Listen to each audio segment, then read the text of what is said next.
Well, good evening, one and all, and welcome once again to episode 51 of the Studio Rats live Q&A. My name's James Ivey. Paul Drew. And Paul has clearly made an effort this evening. Look at what with my shirt that I'm wearing. The shirt, yes. The shirt. Well, no, to be honest, I was wearing a shirt all day, and then I thought I looked like I'd just come back from work. And obviously, I mean, I work in this room, but so I thought I'd put on a more casual shirt. I don't know why I was wearing that shirt today, actually. Fair enough. Hey, anyway, who's in the house? Bruce Brooks is in the house. David Stockton's in the house. Dave or Pavo's in the house. Bruce Brooks in the house. Yeah. Oh, sorry, I've already said Bruce. Hi, guys. So we've got a lot to get through tonight, but it can start no other way than after. Hang on, where are we? May. 6 months of waiting. Shall I do it?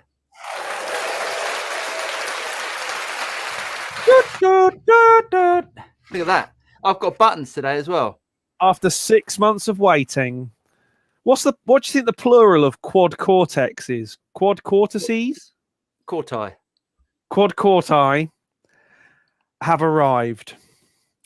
And I think it's fair to say that, well, I'm not going to put words in your mouth, mate. So you tell me your initial feelings about all things quad corti, and I will also partake in judgment sending. Well, I'm absolutely blown away with it, to be honest.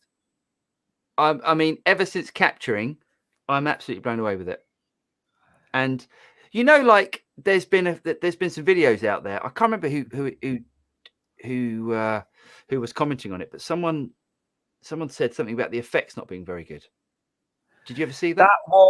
That was Rhett. Was it? Yes, it was. I mean, I think Rhett is on the I think he's sponsored by Line 6 a little bit. But absolute rubbish. The effects are amazing. So you're impressed, aren't you? I'm honestly, I'm really impressed with it. I think it's great. So I initially was a little underwhelmed. I have to admit. Mm-hmm. I plugged it in and didn't have any speakers to hand that I could easily plug into it. I put the headphones in, and you know what? Can I just ask? Wasn't there enough prog sounds for you or something? What? Anytime you like. So I plugged in some headphones, and you know what? I was utterly uninspired through the headphones, and I think this comes back to what you and I were saying after NAMM at NAMM 2019 when we first heard this thing. Yeah. I think the headphone path is not all that. Because as soon as the next day I plugged it into some speakers, I was like, oh my God, this is amazing. Right. Sonically, it is awesome. And I'm going to get this one out of the way now because this for me is the big reveal. I've said many times and for many years that the problem with, let's call it amp modelers, as a generic phrase, is that they sound great on their own, but you start layering them up and there's a mist, there's a kind of fog which it detracts from the sound, whereas with an amp you don't get that. Yeah.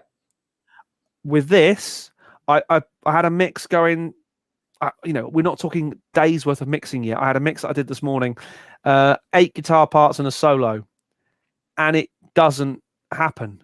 It just keeps building and growing, and you can pick each part out, and it's so good. Yeah, I've not got into really in-depth editing and creating crazy routings and stuff. The thing I have started doing from scratch is bass tones. Oh my God, the bass amps are good. Yeah. So good. Yeah, I thought that because I sent the track to you. It's the same guy. It's the same guy that's behind Dark Glass. Yeah. So yeah, he's modelled all them. He's done a really good job of that. Hey, hold on a second. Yeah. It sounds like we're shills for them. We're not by any means. We've paid for these. There's over 3,000 quid's worth of investment between the two of us on this. Yeah. That we are not sponsored in any way, shape, or form by them. We are saying this because genuinely we like it. That's all I can say. I mean, I'm really impressed with it. I've been able to dial in tones for tracks so quickly. I haven't gone into the whole kind of, recreating classic tones thing yet, because quite frankly, there's some. I like that, and I like the whole Gilmour recreation thing and the Gary Moore sounds, things like that. And I haven't had time to do that yet and really dive in. But the quality of the sound of this thing, I'm not going to say it was worth the wait, because 6 months waiting list for anything is quite a long time. It was but a bit long. I'm not upset by it in any way, shape, or form. Shall we? Because we need to pay attention to what's going on the question. So shall I just let's fire through some questions and stuff. Let me go through. Greetings from sunny New York. Greetings, Bruce. Evening, chaps. Looking forward to this after hearing your Divided by 13 capture the other day, Paul. Sounded great. Interested to see what James makes of the unit for a second opinion. Dave says, greeting from Stuttgart, Germany. Good to see you, Dave. Last week's stream inspired me. I spent the whole week playing with my Johnson. That's still going to make me laugh every time. I've forgotten how much fun it was. Seriously forgot how good it actually sounds, especially the clean Fender sounds. Yeah, I remember the clean sounds on that being really good.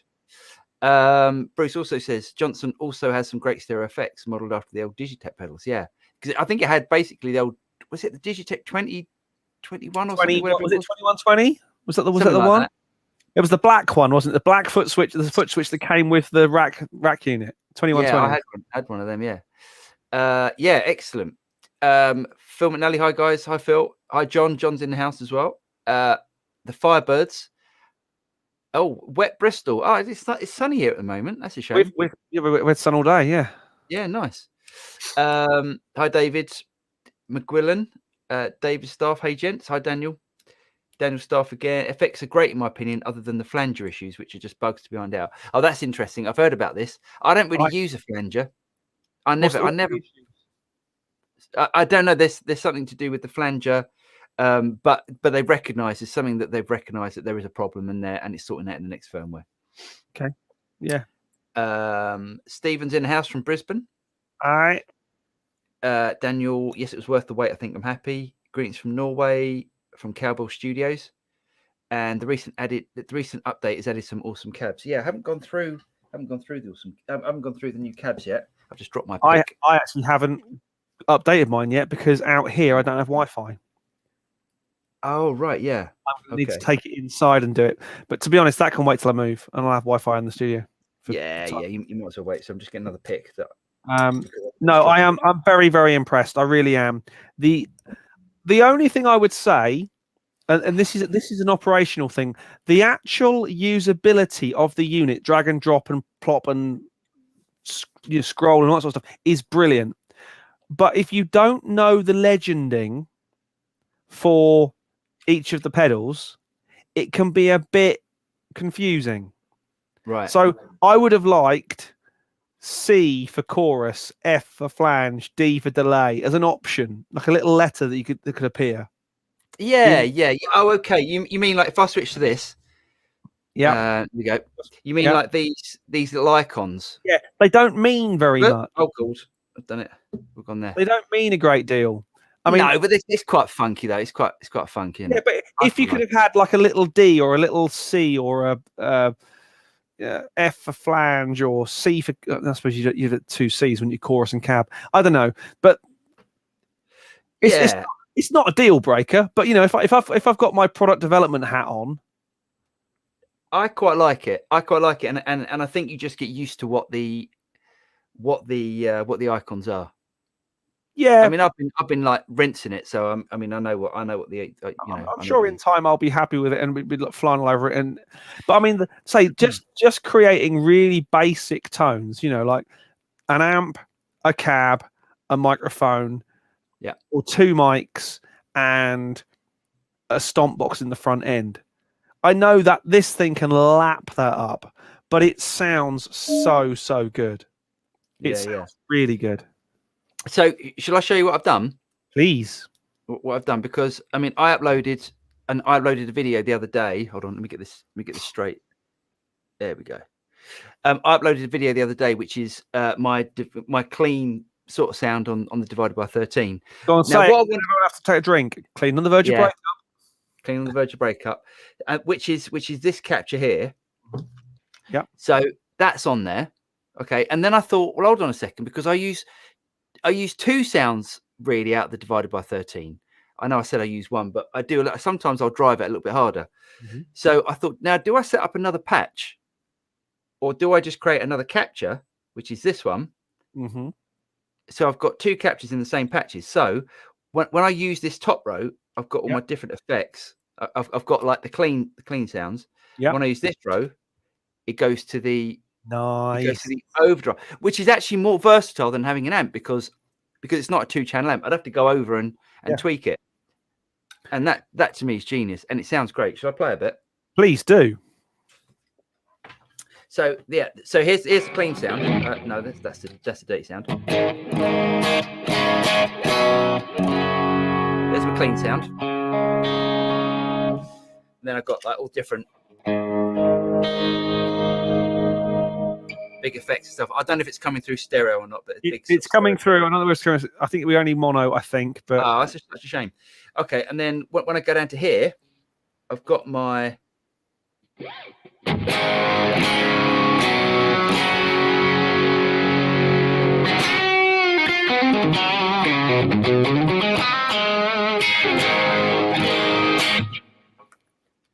nice. I've got my overdriven divided by 13, which makes it so much more versatile than actually having the amp. So one of my other criticisms, and I'm allowed to, is that because of the changing patches is not quick. Yeah, it's not. I mean, it's going to be strike chord, press button. There is a definite gap because it's loading IRs and it's loading patches and presets, etc. So the way to get around that is to use scenes.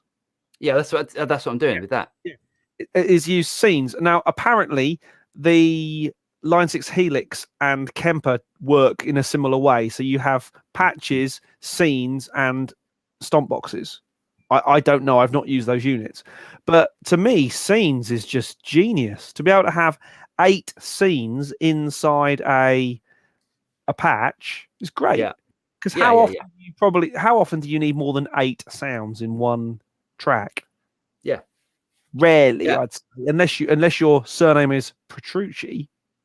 Yeah. You love this prog stuff. You keep bringing up prog. There's nothing wrong with a bit of prog. Just because you're you can see the doctor, the prog doctor, the prog doctor. Okay, sounds all sorts of wrong. It does. Okay, so we're not going to go on about this all night because it'll probably be boring people, but we are pretty excited about this. Okay, where are we? Greeting from Norway. We did that one. The recent updates added some awesome cabs. Yep, sorry, did that one. Yep. Can it learn an H9 algo?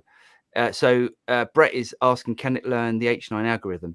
I think only if they get together with Neural DSP and H9 is the eventide, isn't it? Yeah. So you could capture it because you can't just capturing is the wrong word because that is a Kemper phrase, isn't it? Capturing. Yeah, it's neural capture, but it's the same thing. But it's still the H9 is. I mean, yes, it's got some overdrive sounds in it, and it's got compress. You know, it's got those sort of sounds in it. But the H9 is really known for its effects, for its like reverbs. Yeah, but you could do a pedal capture of each of the settings. No, not of a delay. You can't. No, or a reverb. No time-based effects. Okay, all right. I didn't know that. Yeah.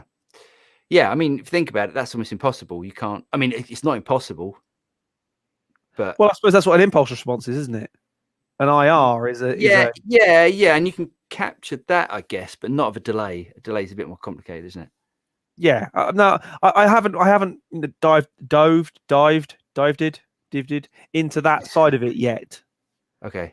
I've been actually using it and making noises that work on tracks, which is rare. I think for me, I've actually made some music this week.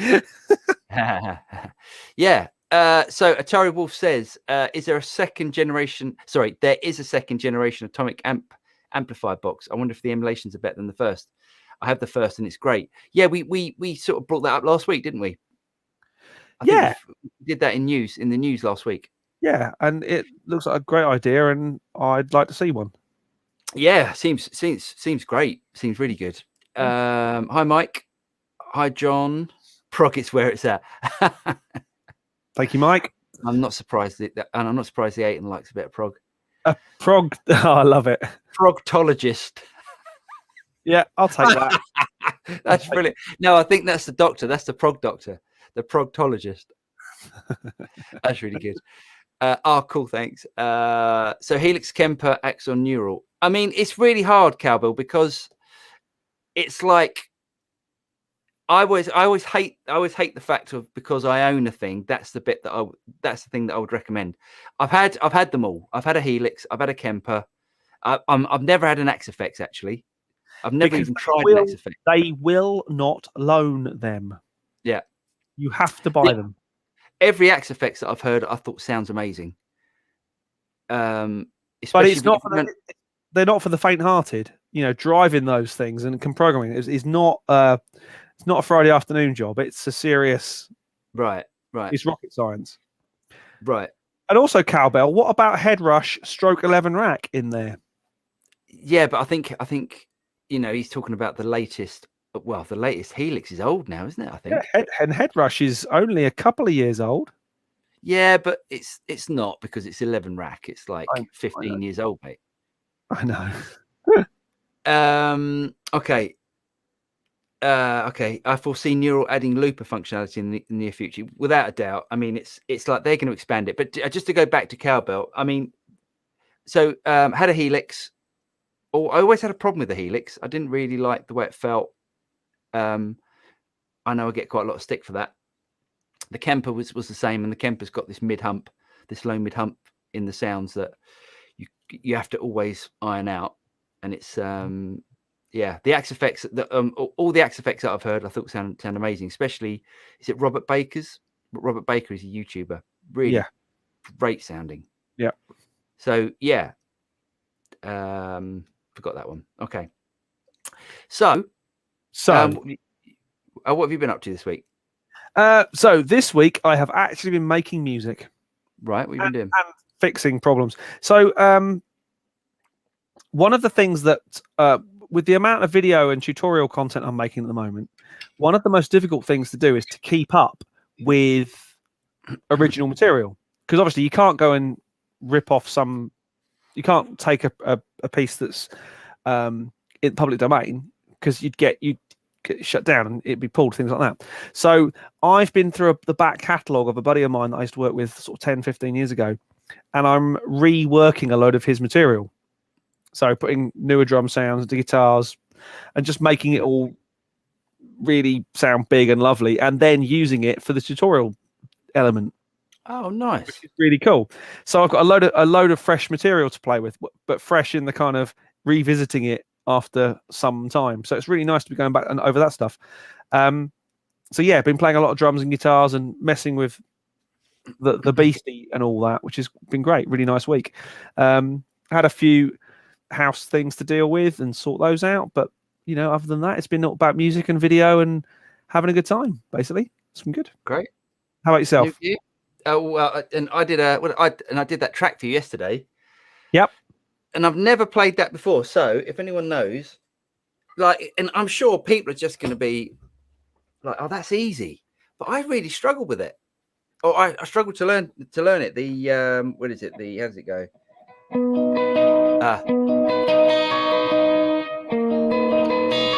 The Mr. Brightside.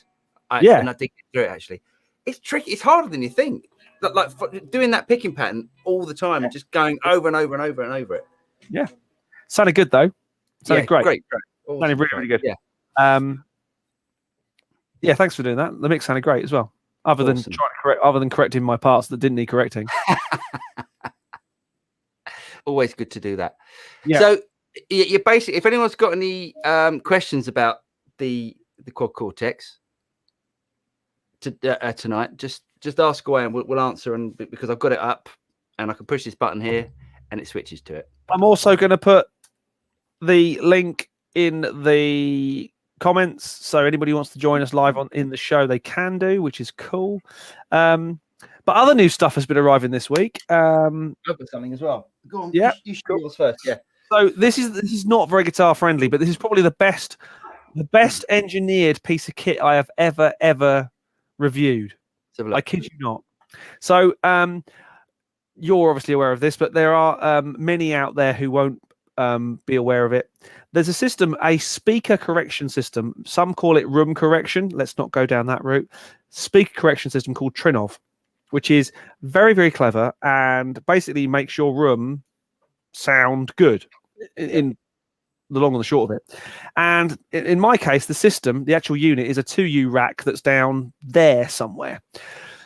And the lovely folks at Trinov, via our friend Paul at Emerging, have sent me the remote, or should I say, as Trinov are a French company, la remote for Trinov. Would that work on my old one? I think so, yes. There's a firmware update. There's a firmware update for it, but this is for a thing that's, a bit about the same sort of size as your hand, the heaviest piece of kit. I think there's, I'm trying to think of a heavy element, something like, rhodium or lead or uranium or something in there. This thing is heavy. It is absolutely rock solid. The volume control stroke encoder just feels beautiful. It's got a lovely kind of whoop on it. Oh, and then you've got preset buttons and stuff. It just feels really nice. What a beautiful thing to have on your desk. How much is that? How much? I don't even want to ask just yet because it's probably a lot. Yeah, it's got a talkback mic in it. It's got a talkback. Okay. It's loads of cool features. I'm very impressed. But it's not going to be cheap. No. Lovely piece, but good gear never is. No, that's true. That's true. John says, any advice on in-ears? He's trying out for a new band and they play to a click track. I've never experienced a click track. Any tips? Yes, get the best ones you possibly can. Yeah. If you can run to molds like these, get them because they don't fall out. The biggest problem with in-ears is like guitarists will be doing this. You'll see this. And they spend as much time pushing the molds, pushing their in-ears in, as they do actually playing the guitar. I've never had that. I've never had that problem. I bought some same as what James wears. I bought my earplugs are those. Mm-hmm. You have to go into a place and have your ears filled up. An audiologist, have your ears filled up, and then you get a pair of earplugs that cost 130 quid, whatever they cost. Yeah, but they're brilliant. I wouldn't change that for anything. I wouldn't go into a venue without them now. No, definitely not anymore. Definitely not. But I use the. Where's the? Oh, there we go. I'm on this camera, aren't I? Yeah. Which are like that, and yeah, they're not molded, but they don't come out, and they're. How much are these? They're not expensive. 150 quid. Thereabouts? No, they're not even that, mate. No? They're not even that. Like 80 quid or something. Okay. Yeah, I mean, headphones. These are the top of the range. Oh god, what's the brand? Oh, not handheld. Oh, brain forgotten. Well, don't worry about it. But I mean, these are 4 figures. Sure. Because they've got 3 drivers in them. If you can get 2 drivers minimum, it will sound better because you've then got a bass driver and an HF driver. But I started off with £70 Shaw's, £80 Shaw's, and they were great. And I've, after 20 odd years of using in-ears, graduated onto these because you only get one set of hearing.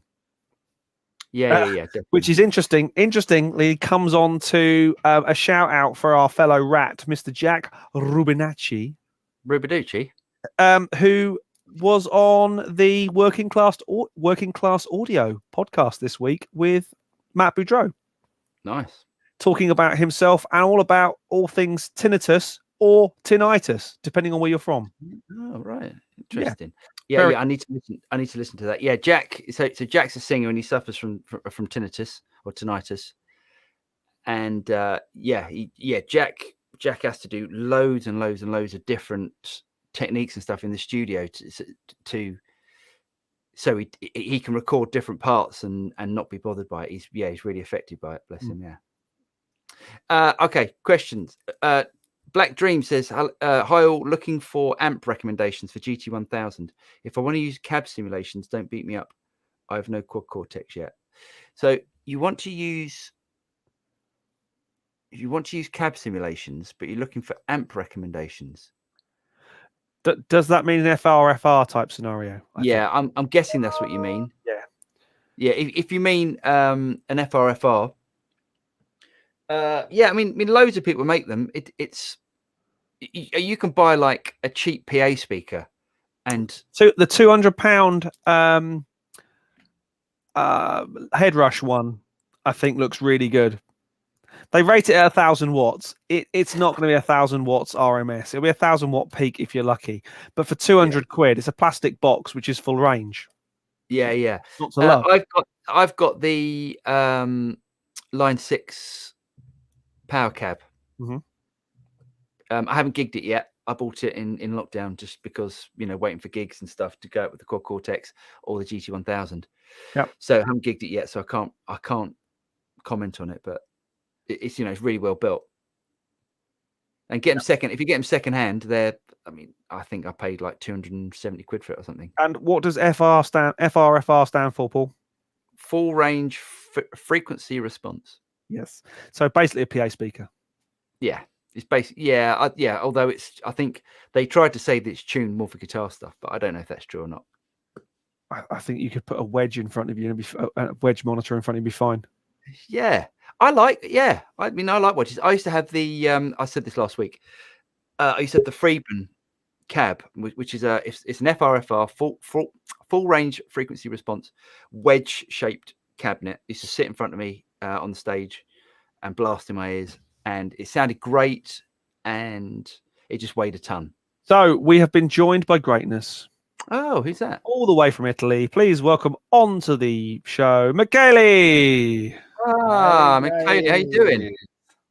Yes, I'm quite happy, and I wanted to share with you that finally the time has come, and I got my vaccine today. Hey.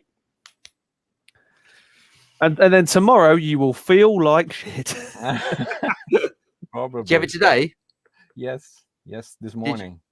Yeah, I was all right with it. A couple of days afterwards, I felt a little bit like I needed it. Which did you do? I was AstraZeneca. As was I. Okay. I've got my second one booked for next week. Have you? Nice one. Yes.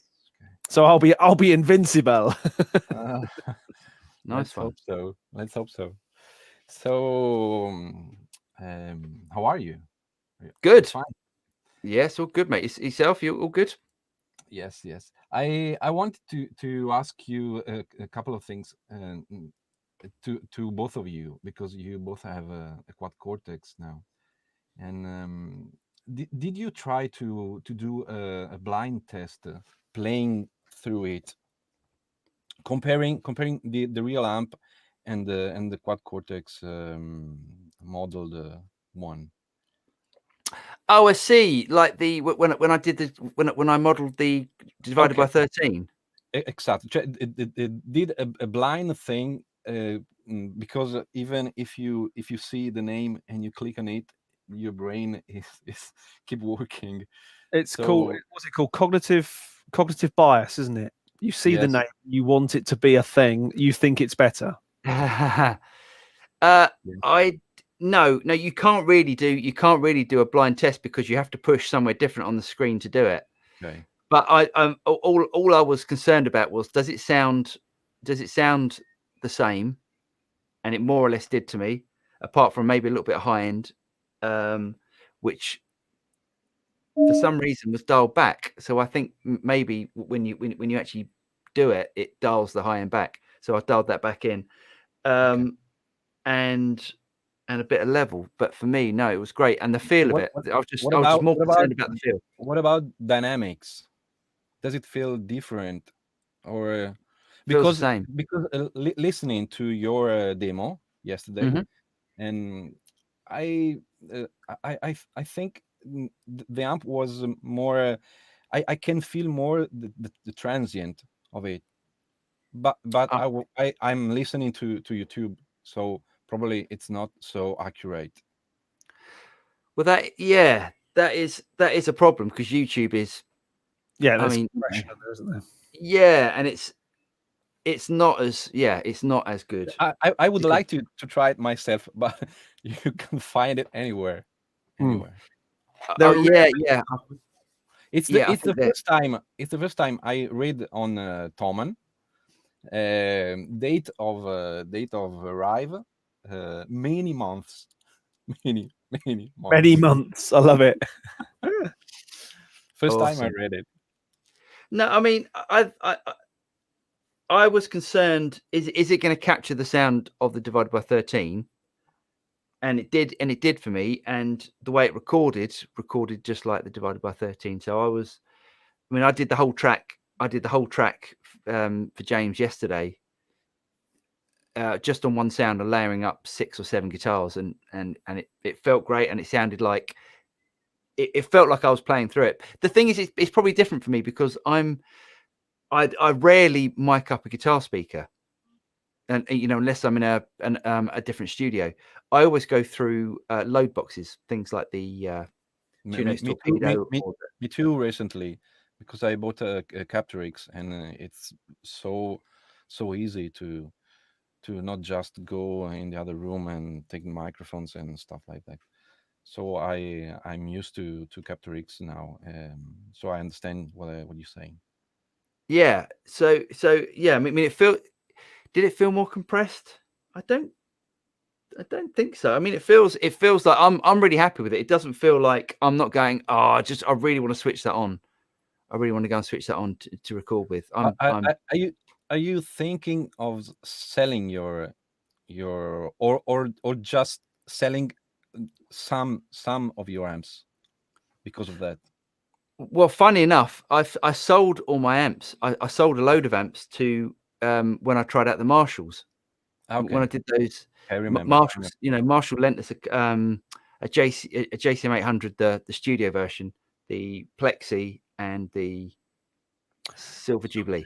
So you already sold the Rev 20, yeah, and the Mesa. Yeah, okay. Sold the Rev and the Mesa, because I thought these amps are going to do everything that I need it to do. And now all that's going to happen is these amps are going to turn up when they finally turn up, and I'm going to capture them and then probably never switch them on again, which is a bit annoying. This is my fear, because I don't want to. Yeah, well, you don't have to. You can always. I think it's an amps, and it's don't sell. If you don't need to sell it, don't sell it. I think I would miss not having valve amps in the studio. Even just from an aesthetic thing. It's just, you go into a studio, you go into a guitarist studio, and you want to see cabinets, and you want to see valve amps, and you want to see things like that. Yes, probably it is good for the bands who are coming to studio and to play. Yeah. If you have only a Quad Cortex, probably the clients would not all the clients would be happy with that. I completely agree. I completely agree with you. I completely agree, because it was the same when the Kemper came out. Everyone loved the look of the Kemper, the toaster looking thing, and it was great. But a guitarist came into a studio, and if they were used to hearing sitting next to a speaker, or sitting in the same room as a speaker, or playing in the same room as a speaker, it's a very different experience. Yeah. But the fact that I'm used to recording in the same room as I mix and as I monitor, because I use load boxes. I mean, I just way prefer it. But yeah, as for you who has clients, you know, when all this is over, sometimes has clients coming in the studio. Sometimes, yes, I have some other guitarists, so I know them, psychologically, and I know this could be an issue. Yeah, Not having real amps, not because they sound better or worse, but because they're not ready probably to. I am too. I'm not probably not yet ready to leave real amps. I don't. I often use plugins and stuff like that. Yeah, but psychologically, I don't know if I'm ready to think of it as another flavor. Don't think of it as amps or quad cortex or modelers. Think of it as you are completely right. But the quad cortex has all the flavors. Yeah, but occasionally we're forgetting the human aspect, that the human being is driven by more than sonics alone. You might reach out to turn a dial on an amp and go, oh yes, this is the greatest sound ever, and blow the solo to end all solos. At that point, it was better than the quad cortex. Absolutely, because it's that interaction, it's that feeling. It's okay. Yes, you do get air movement of speakers in monitors, but not like having a 4x12 blaring next to you. You get that kind of interaction between the guitar and the air movement and the speaker. That's a magical thing. That's why I always love doing big gigs, because the guitar players got to crank it up, and you got that kind of connection between the guitar and the amp back. That's a thing. That's a real thing. And yes, quad cortex is great, load boxes are great, but there is something to be said for having the facility to put microphones in front of cabinets. Yeah. And if you know how to do it and do a good job of it, then you get a great noise. This is it. Kempers, quad cortex modelers are easy to get good sounds. It's more difficult to get a good sound with an amp and micing it up, because you've got to do it properly. If you put two microphones on a cabinet and they're out of phase, forget it.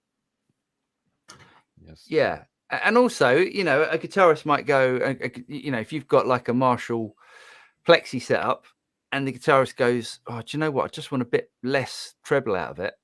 It's much easier to reach over, as James said, and tweak the knob. It's going to be different if you turn down the treble inside the quad cortex or a Kemper. If you turn down that treble, it is going to be different to, and also, you know, with an amp, with something like the Plexi is a perfect example, because, you know, you can bridge it. Yeah.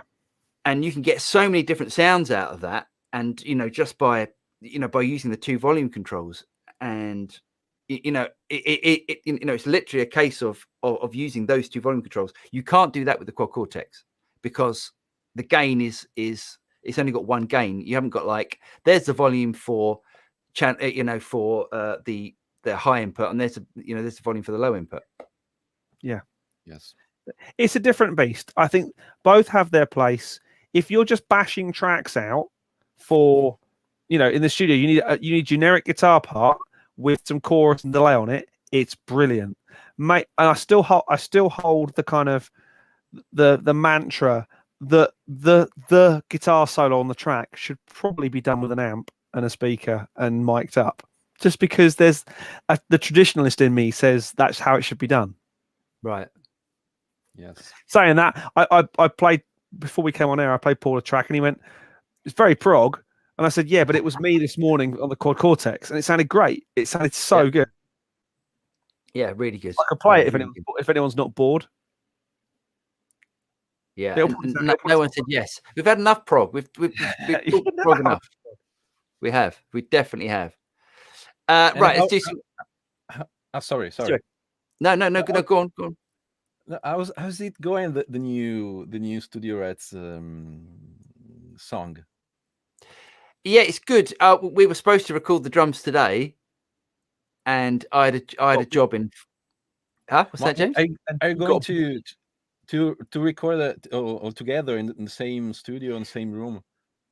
So because James is moving, okay, we don't know if that's going to be possible. So what we're doing is James is going to record the drums. See, what we do is we have this sort of clever software where I can watch James record and listen to what James is recording. So we're going to do that just in case the studio that we want to go into isn't available, when it's suitable. Because if James is moving on a certain day and then we can't do it, it's going to be a problem. Yeah, as much as I'm in it for the music, boys. If I'm moving house, I'm really sorry. We've got too many prop fans here. Look at this. Dive into some questions. Dive into some questions quick. Okay. Okay. Let me just. Okay, they've gone up a bit. Okay, here we go. Have you guys heard of the Smooth Operator plugin by Baby Audio? It's meant to be a game changer for taming harsh frequencies.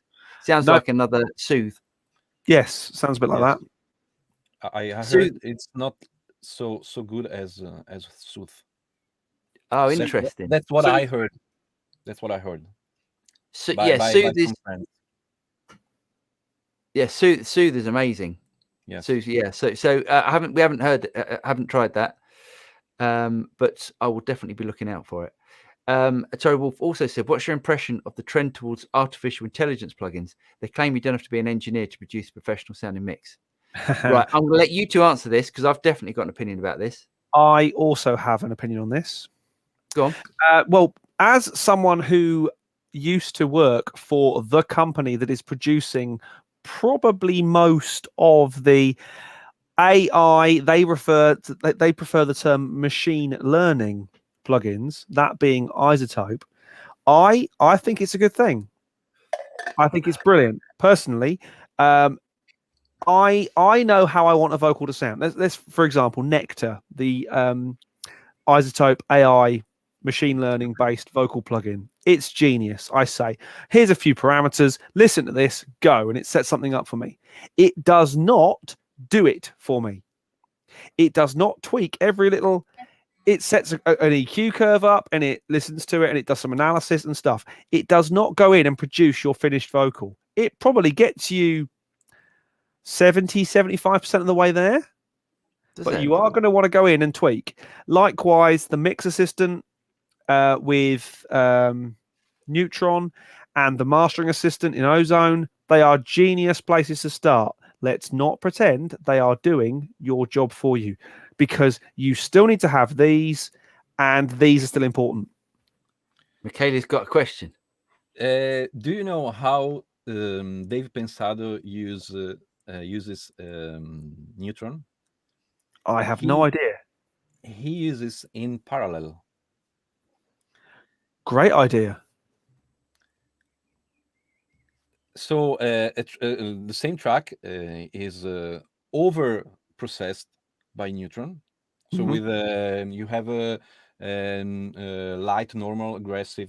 I can't remember exactly. Yep. He pushes the throttle on one track, and parallel about minus 15, minus 20. I love that idea. That's a great idea. I tried it, and sometimes it works. Very cool. I like that. Yeah. I'm the same as you. I'm the same as James. I mean, I think personally, I think you can. I think there's so many people that are precious about a skill that they've learned, and I get it. If you've been learning to mix for most of your adult life, for a company to come along and then make it easy for someone that's only been playing 5 minutes, and they can achieve great results, it must be annoying. But I think it's, for me personally, if I can get a mix done in 2 hours, as opposed to spending a day on a mix, that gives me 6 hours to go and do something else.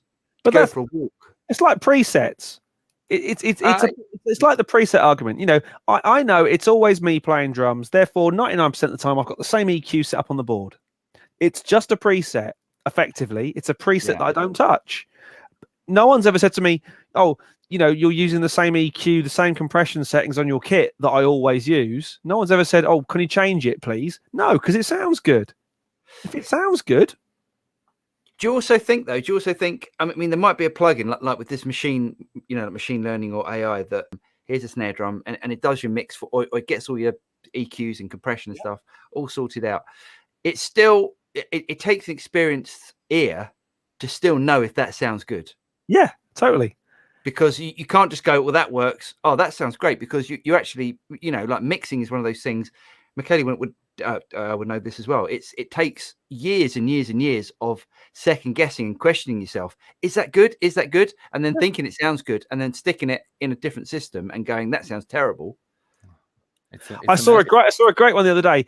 A great comment the other day, and it was, if you want to find out if your mix is finished, play it to someone else. And every time you go, this bit, it ain't finished. You know, when you make an excuse for the bit that's coming up. This doesn't sound quite right yet. Yeah, your mix ain't finished then. Absolutely. Because if you listen to it when you are alone in the studio, you're in Italian, senso critico critic level is it's lower. If you have someone by you, your sense of critic is higher, and you are completely right. Yeah. So okay, greetings. My only fear with this kind of plugins is, what if tomorrow I don't have this plugin because it's no more compatible, because I'm in another studio, because so I'm my only fear is to get used to them. Yeah, I think that's a good idea. Yeah, if you've got great skills, you know, great skill is going to translate. You know, you are going to be able to go anywhere and then pick up another plugin and do the same job with it. But I think what's interesting as well is that all this week we've heard and seen some great tributes to Al Schmidt.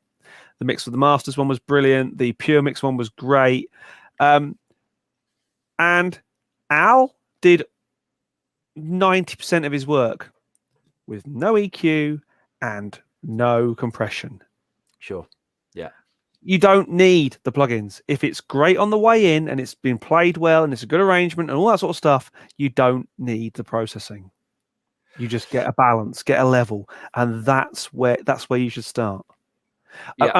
I know that we all say yes, but Al's dealing with some of the greatest musicians on planet Earth in some of the greatest rooms with the greatest gear. That is true, and he would have said he's very grateful for that, but he didn't start there.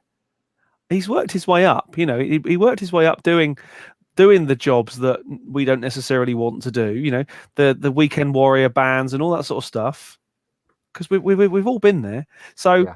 You don't need to throw every single thing at it if the thing you're recording is good. Rene says, I really like the Power Cab better than the Headrush ones, but there was a big price difference. I have the little one, the Power Cab 112. Yeah, that's the one I've got. No, I haven't. Have I got that one? I don't know. I haven't got the Power Cab. I've got the basic one, not the Power Cab Plus or the 2x12. John says, follow-up question, is a click track a constant click in my ear? I'm worried it's going to confuse the hell out of me. Yes, it's a constant pulse, click, whatever noise, cowbell, fart in your ear, whatever you want. Here's a good trick with click tracks, though. I'm assuming, John, you're the guitar player, not the drummer. Obviously, if you're the drummer, it's a bit more important to have the click maybe a touch louder. The trick with clicks is when you're bang on it, you can't hear it. When you're pushing or pulling, then you can start to hear it. That's the way to treat a click track. Don't have it so loud that it's bashing your head off. As a drummer, I think you're dead right. That's exactly how you should treat it. The other thing is, John, you don't have to, you know, providing they've got their mixing sorted out and their monitoring sorted out, you don't need to hear the click track. So if there's a drummer, the drummer needs to hear the click track. The drummer will count you in, and you'll just be playing along with the drummer. You won't even know you're playing with the click. Sometimes, I mean, we used to put I used to give the guitar player a little bit of click in his ears purely Right. because he was what I used to do was on the click tracks. I gave a bar for me, and then I'd count a bar. Yeah. So that way, if you get ding dong dong dong, well, you know the count is coming. It's not just like random bloke shouting 1 2 3 4. He's got that Sure. bit of warning. So once you start playing, once the guitarist starts playing, they can't hear it. It's over the background threshold. But just at the start of the tracks, just to give them a little bit. It's an idea. Yeah, to be honest, John, I think I wouldn't be worried about it. If you're used to recording in a studio, I mean, I have a click track on every single day, and that's what I normally put down guitars. He still ignores it. Yeah, absolutely. Yeah, no, you'll get used to it, John. If you have to have the click track in your ear, you will get used to it. Il Miras says, "Hi everyone, guys. Do you read and respond to chat?" Yes, we do. We're doing it now. Yeah, we're doing it. We're doing it right now. Matt, hi Matt. Capture X is great. It's this is Jeff. Capture X is great. It has been especially good during lockdown playing at home. Definitely. Capture X. I mean, you know, the 2-note stuff's brilliant. Really good stuff. Matt says, do you think, Paul, do you think one capture of the divided by 13 will be versatile enough for recording various tones, or will you maybe do more captures for different tones? See, you obviously weren't there at the beginning, Matt. I'll just explain this quickly again because there's obviously new people that have just turned up. So this capture here, that is my clean capture, which is on the top row. And when I click to this capture, when I click to the bottom row, it goes to this capture, which is a different capture of the divided by 13 with more gain on it. So here's a quick question. The captures are obviously a static state of the amp at a point in time, aren't they? Yes. But you still have gain, mid, treble, bass, and a volume control for the captures? Yeah. Right, so you can still tweak the captures to a certain extent. Yes, you can still tweak the captures to a certain extent. The only thing that's different is that obviously, you know, you don't know. Hold on, let me switch it back. You don't know where that mid control is. Some guitar amp mids are high mids and some are low mids, and you know, so it's different. You can't. It's the way that they do it. But that's a generic EQ. That's just an EQ they've applied over the top. No, I didn't think for a moment that the capture process had gone through every pot and motorized everything, because that's too far out wacky. But still pretty cool. But you get a gain. You still get a gain control. Yeah, you still get the gain. So it's cool. Yeah, and it's brilliant. So good.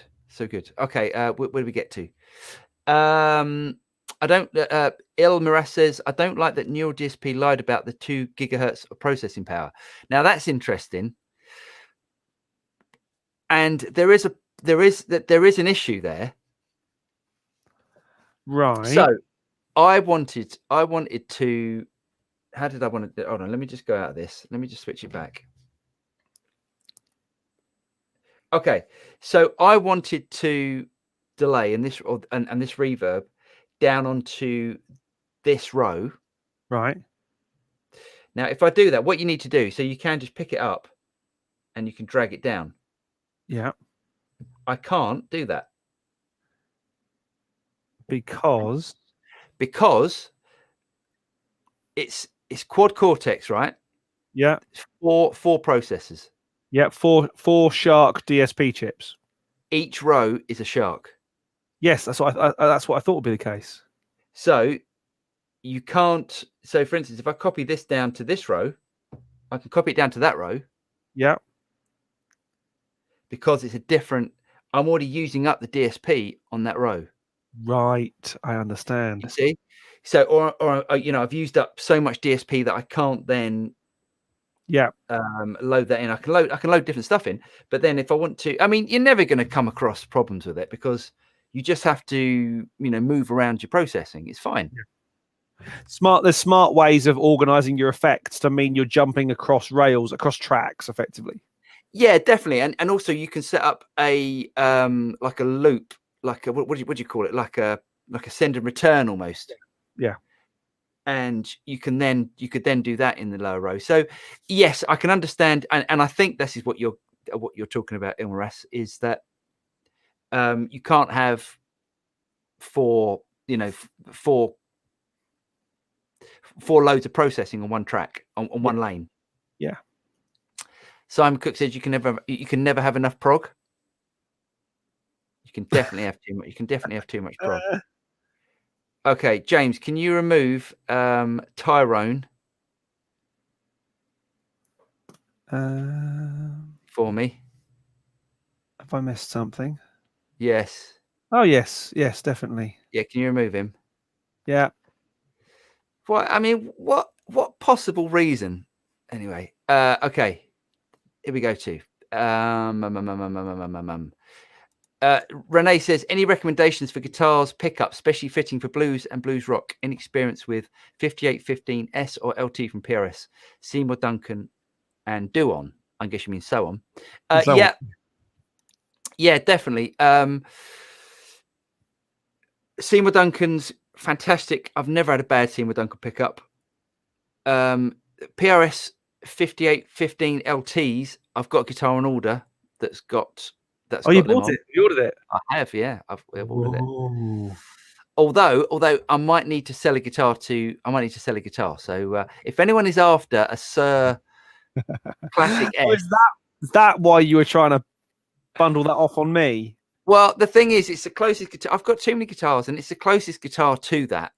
Yeah. So I'm probably going to need to sell that.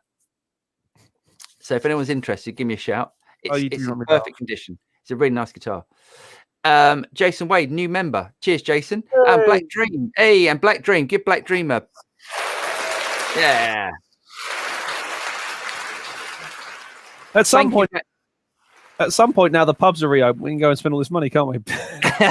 Yeah, all this money. Thanks, Black Dream. That's really kind of you. And thanks, Jason, for joining. It's really nice to have you. Yeah. Cheers, guys. John Waller, afternoon, guys. Afternoon. Jason Wade says, hey, guys, just getting off work here. Thanks for all the Bosch GT1000 core content. I've gotten along with my new unit this weekend quite well. Love your presets, Paul. Appreciate them very much. Anytime, Jason. Glad you're getting something out of it. Boss has done a great job with that unit. Paul and James, have you had a chance to check out the Quad Cortex through the power amp of the Katana?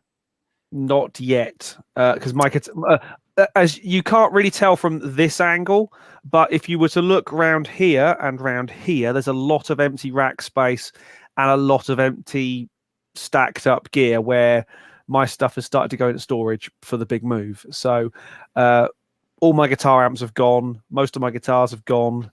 The drum kit would have gone today, other than the fact that we've got this recording and another job come in. So yeah, not yet. That'll be basically Quad Cortex is going to be my guitar rig for the next few months. Mm-hmm. Have you got your new piano? Not yet. Piano? I have found the one that I want. I have put my piano guy has been to see it and give it the once over. It is staying in the shop. I've put a deposit on it. It's staying in the shop until I get the new studio and it'll be delivered and fitted and tuned and stuff. Nice. Very excited about that. Yeah. Got an absolute bargain of a Joanna. Did you? It's an upright piano. It's an upright. It's a Yamaha Hang on. Where is it? Come on. Where are you? It's great. Great. Yeah, I know. Great radio. I'll go on. I'll move on. Yamaha U3. It's absolutely awesome. It's about 30 years old, but it's amazing. The big one, probably one of the biggest upright pianos. Yeah, nice. It's going to sound amazing. Awesome. Okay. Yeah, John. The only thing that I can think about with the Quad Cortex and the Katana is that if you do a capture of a speaker capture, so you're basically capturing. Okay, there's two different ways of doing this, but if you capture an amplifier and a speaker as one capture, which is normally how you would do it, then you plug into a Katana, you've got the sound of a speaker then going into a speaker, which sounds nasty normally. Which it sounds dull and not very inspiring. That's the only issue. Now, if you can capture, which you can do, if you can capture an amplifier through a line out, because some amplifiers have line outs. you know, if it's a valve amplifier, you obviously need to make sure that it's loaded, that the amp is loaded, otherwise you'll damage it. But you can take a line out of the amplifier and then go into the Quad Cortex, capture that, and then you could use the Katana as your speaker modeling. So, you know, you could plug into the effects return or send. Return. Plug into the effects return and the Katana, and then you could use that as your monitor. Yeah, that would work great. But the way that I've done it so far is to capture the whole thing, to capture the speaker sound and the amplifier. So you need to make sure you don't do that if you're going to do that. Yeah. Okay. Some people in the chat. That's nice. That's great. Yeah, cool. Paul and James, do you have a summary for what the Hello Universal Audio has recently released with their API Vision console? Well, the summary is basically they've released the API Vision as a Apollo. What's the word? As a lunar extension, isn't it? Yeah. So it now works as a lunar extension. Now, what they've done is a little bit, I think, a little bit naughty. Originally, back when Luna first launched, they said if there is a lunar extension, like say Neve Summing or there was the tape machines, wasn't it? It was the 2 tape machines that they brought out the lunar extensions for. If you owned the original, if you owned the plugin in UAD2 format, they would gift you the lunar extension. Yeah. Now, because they've brought out the new version and legacy-fied the old API Vision channel strip, if you want the lunar extension version, it's going to cost you $159. Okay. I mean, yeah, I get that might wrangle some people, but it's going back on what they said originally. It's going back on what they said originally. Is it the same algorithm? I don't know. I think, and it's also an extension, so you can. I mean, basically, you're turning Luna into like an API console. Absolutely, it's a great thing, and you can now have the API preamp in your Unison slot and have control of the rest of the console in your channel strip. It's really cool. It's very, very cool. But again, it's the messaging. The first thing I saw was they want how much for it, because it's not a cheap plugin. And then they're kind of going back on that whole thing about if you already owned it, you've now got to pony up for more money. But it's different. It's an extension. It's a lunar extension. Yeah, but they didn't say that with all the other things that they converted and made lunar extensions out of. They was just if you already own it, if you've already bought it, we're going to give you the lunar extension version as well. I got it. Okay, I hear what you're saying. It's a little bit. It's grey. I mean, it's clearly a decision been made by the sales and marketing department rather than by the people on the front end. But hey, and UA are a company; they have to make money, so they can't just go and develop all this stuff and give it away. Let's face it; they've given the door away in the first case. Yeah, I mean, they're working their butts off. You know, they've done so much. You know, people have, they haven't really given their dues for what UA have achieved with this thing. It's incredible. The DAW is amazing. It is great, but you've got to get your messaging up front and consistent. People will forgive an awful lot if you're up front. If you change the game, then you get bad feeling, bad vibe. What do you think? Have it. Oh, yeah. Mate, I can't, because I'm under NDAs and all sorts of stuff. I have heard some things this week that would make your toes curl and your stomach churn and all sorts of things about not just that company, but oh dear. Yeah, let's move on before I get myself in trouble. Paul, are you still using Studio One, or you definitely switched to Luna? I use like yesterday I had to use Pro Tools.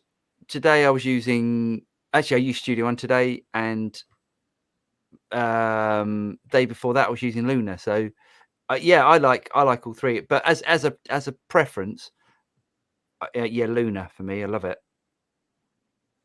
I love it. I think the actual, the way that you can do the console emulations and the tapes, it's great. It's just sounds great.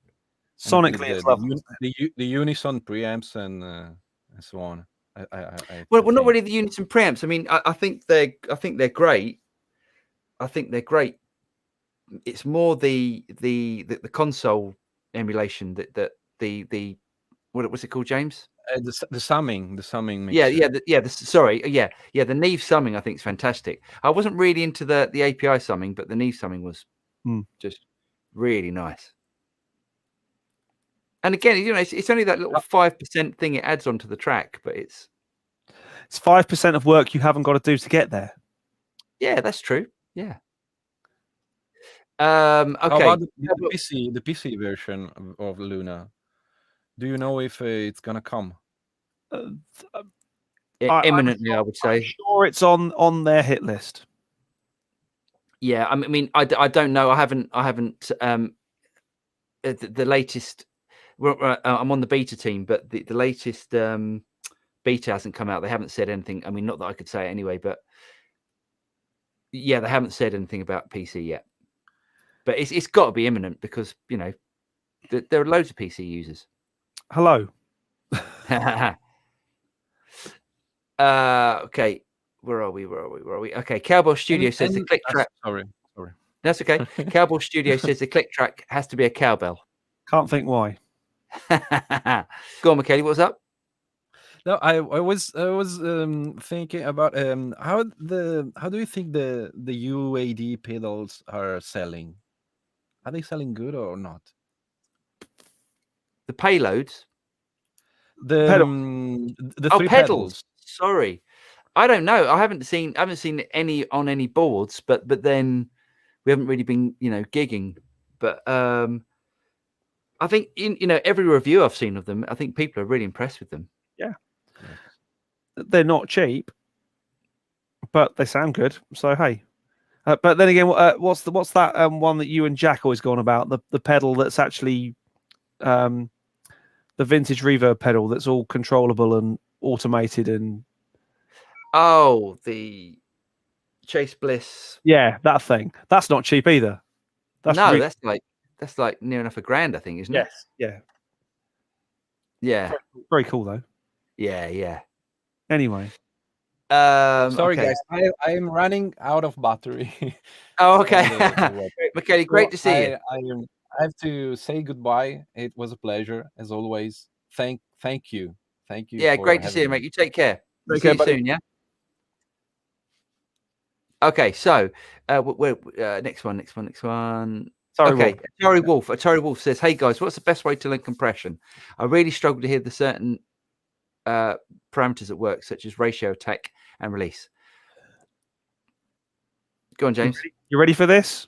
Go on. I've got one as well. But go on. The best way to learn compression is to buy a hardware compressor and do it for real. That's true. That is true. There's a little tip that I've got. If you don't want to go and spend money on a hardware compressor, get a shaker, because a shaker's got a really fast transient. Yeah. And record some shaker. Put on a compressor. Put the release fast. I always think release for me is always going to be on the faster end, and then play with the attack. Okay, and what you'll hear, especially with the shaker, is you'll hear the transient getting squashed. It's really easy to hear. As the faster the attack, you'll hear the transient getting squashed, and as you open up the attack, you'll start to hear the shaker, the initial transient, come through, and then it squashes the tail. The tail, and then the more you do it, the less tail. You can hear it so well with a shaker. Yep. Another thing to do is to learn one type of compression. Learn FET compression, 1176 style compression. Learn it. Just get your head around it. Then learn VCA compression and get your head around that and how that sounds. Then learn Verimue compression and listen to how that sounds, because they sound completely different. Don't just randomly go through your plugin drop-down list and go, oh, I'll have a compressor. Learn a particular type and learn how it works. That's what I mean. I learned compression from messing around with an 1176 hardware unit, because to me, it's probably the most used form of compression in rock and roll. It just is. And you've got a very minimal set of controls. You've got an input and output, attack and release, realistically, and a few tricks you can do. And if you can get most sounds out of a good FET style compressor. And when James says they all sound completely different, let's not get cork sniffy about this. This is compression's compression. You can hear a compressor. Don't confuse him with saying, well, that one sounds completely different, because it doesn't really sound different, does it? Okay, it's different characteristics. I don't think it sounds characteristics, different. And it affects certainly the transients affects in different ways. An FET, or let's call it 1176, because that's what we all mean, is very, very fast. Has very, very fast transients. Like the slowest setting on a 1176 is faster than the fastest setting on a Fairchild. Yeah, that's true. A country mile. Yeah, that is true. But there are people who love Fairchilds and Optos, like the LA2A for vocals, and yet there are people who also love a FET compressor for vocals. They are. It's still a compressor. It's still taking a dynamic range of this and making it this. That's all a compressor is actually doing. Yeah, and the way it does that. The pitch of the angle of attack, if you like, are your attack and release controls. My tutor at college described it as water in a pipe. Oh, that's a good way of looking at it. If you've got a bucket and you want it to go down a tiny little pipe, you've got to compress it into that pipe. You've got to squeeze it into that pipe. But what's going to come out at the end is going to be much faster and much more squashed. So I'm doing a terrible. This is why I'm not. No, I like that. I think that's good. Simon Cook said, "I've got a fever, and the only cure is more click track." Hey. Krino says, "The Studio Rats. Hey Paul, have you ever tried to monitor an amp modeler with the Boss Katana on the acoustic channel with the EQ dimed all the way up? I think it's a hidden gem of the Katana. I haven't tried that. I might try that. I might give that a go." He's got another question. What video editing software do you guys use? James, what do you use, James? Premiere. I use Blackmagic. What's it called? DaVinci Resolve. And the whole reason that I can do stuff like this and belly shot is nothing to do with your software, though, is it? It's all to do with the hardware. No. Yeah, but it's a Blackmagic. It's a Blackmagic piece of hardware. Yeah. But you can do stuff like that with it. Okay. Ilmaras says, not only that NDSP markets. Oh, okay. Not only that NDSP markets it as a 2 gigahertz power, and it's in reality 2 chips with a 450 megahertz, basically the same chip as in a Fractal X3, but in NDSP. We have 2 of them. Interesting. I haven't whipped it apart, obviously, because I'm not that guy. I don't believe in doing that to gear unless I need to fix it. I was under the impression there was 4 Shark chips in there, four processors, hence That's what I thought, bit. I'd never actually seen the gigahertz rating, the clock speed rating, anywhere before. To be honest, I don't care. I don't really care as long as it sounds good and I can do all the effects. If it came to the point where I was like, oh, I can't do that, I'd be like, then I'd be looking at it. I don't care. If it sounds good to me, that's all that matters. Yeah. And if I can do all, if we can do all that we can do on it, I wouldn't worry about it too much. But yes, if they're marketing it as something that it's not, that's not good. Okay. Where are we? Pod XTV. Paul, on the QC, can you send the output of the top DSP lane to the bottom one, like on the Helix? Yes, you can. Let me. And if you want to, you can go through all 4 lanes.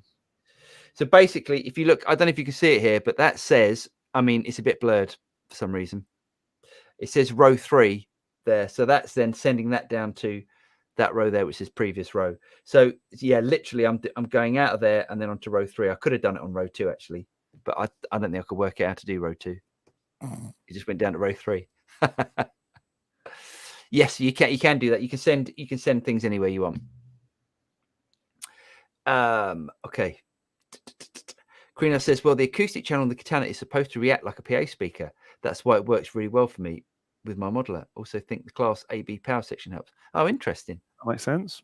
Yeah. Nice one, mate. Yeah, I will definitely check it out. Oh, I'm sorry. There's me. Okay. James, we've got new gear and stuff. I've done, I've looked at that. So we need to do that new gear of the week and all that. Let's get to the end of this discussion about. Okay. Okay. Simon Cook says, have you ever tried Reaper? Convinced a guitarist friend of mine, a Pro Tools user, forever to try it out. He's really impressed and is thinking of switching for his library music recording. I know loads of people that have switched. Jack. Brighton. Yeah. Posh Jack. Yes, let's call him that. He's a massive Reaper user. It's great. It's a great DAW. It works. Glenn Frecky uses that. Yeah, I mean, loads of guys do. It's supposed to be really good. Yeah. For me, it was all a bit. It was a bit fiddly. I think it's great for me. Okay, here's the PC Mac debate. PCs for me are great if you don't mind fiddling around with stuff. Macs, you can't fiddle around with stuff. Reaper, great if you want to fiddle around with stuff. Other DAWs. You can do everything, can't you? You can tweak and hone everything to your heart's content. Yeah. Not my bag. Thanks. Too much for me. Yeah, I just want to create music. Yeah, I don't want to get into. John Wallace says 4 Shark at 500 megahertz each combined to 2 gigahertz. That makes sense. Yeah. Okay. Well, there seems like there's an argument. Yeah, I think there's a certain amount. Again, I think step away from the specs for a moment and listen to the thing. But if they are marketing it as something that it's not, I mean, 0.2 of a gigahertz. I'm not going to kick up about it. No.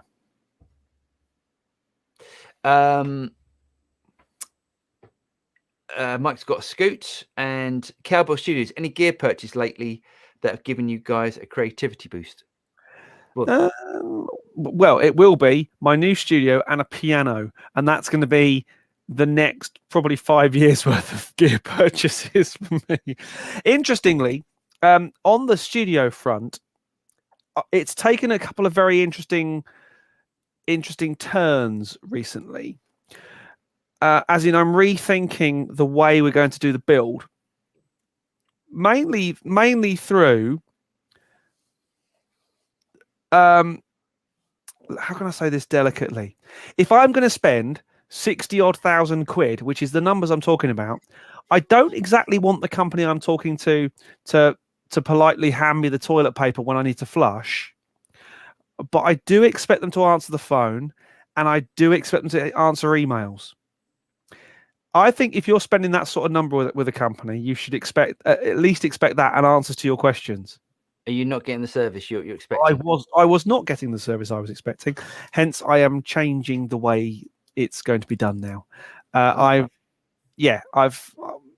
not. I wouldn't say gone as far as binned off the old idea yet, but it's certainly getting that way. So there have been changes afoot. I'm talking to some other people and talking to people who actually answer emails, answer the phone, and produce documents and stuff when they say they're going to produce them, which gives me a certain level of confidence that I'm not going to be saying, right, we've got a 4-week build, and then at week 8, I'm looking at an empty patch of ground.